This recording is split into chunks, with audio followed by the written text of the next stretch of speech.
Bonjour à tous et bienvenue sur But Football Club. La question olympique lyonnais de la semaine porte sur Jean-Michel Aulas.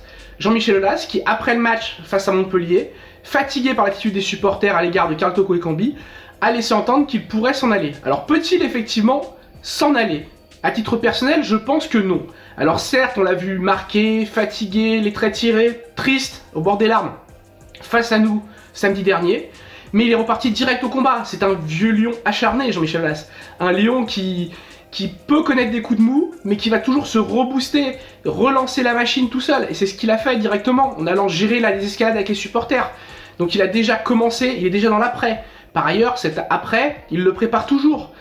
Il est toujours sur un départ à l'horizon 2024-2026. Il attend l'aréna de Tony Parker à côté du stade, que son complexe prenne vraiment sa pleine mesure.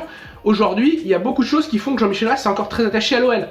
Et autre point important, parce qu'à Lyon on est quand même en monarchie, une monarchie de 35 ans, qui est quand même important, il faut un successeur à la couronne. Et le successeur à la couronne n'existe pas aujourd'hui.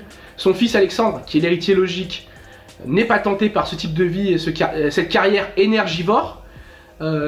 Thierry Sauvage, qui a été préparé pendant longtemps pour être le successeur de Jean-Michel Aulas, a connu des soucis de santé il y a quelques années et n'est plus prêt à prendre la suite.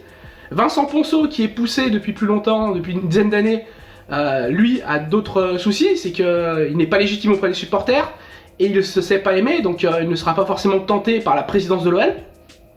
Et il y a bien évidemment la rumeur Tony Parker, une rumeur entretenue par les médias.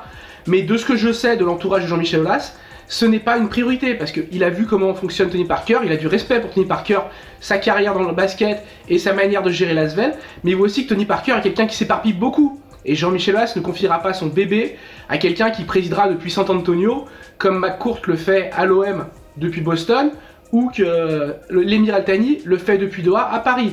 Donc ça fait beaucoup de conditions qui font que je ne vois pas Jean-Michel Aulas partir. Maintenant, Jean-Michel Aulas peut être aussi poussé vers la sortie. C'est une possibilité, il ne faut pas l'exclure. Il faut savoir qu'aujourd'hui, IDG, les Chinois, et Pathé vendent leur part. Alors certes, aujourd'hui, Jean-Michel Aulas est actionnaire majoritaire via sa société Holness. Il détient 27,6% des droits de vote. Mais derrière lui, les deux autres sont à 19,8 et 19,3%. Donc si les deux vendent au même actionnaire, ça rendra déjà Jean-Michel Aulas minoritaire par rapport à cet actionnaire. Et après, évidemment, s'il veut prendre le pouvoir, le débouter, il pourra le faire en demandant une consultation du conseil d'administration. Un conseil d'administration où il y a des voix, quand même 30% des voix, ce n'est pas rien, qui appartiennent à des porteurs en bourse.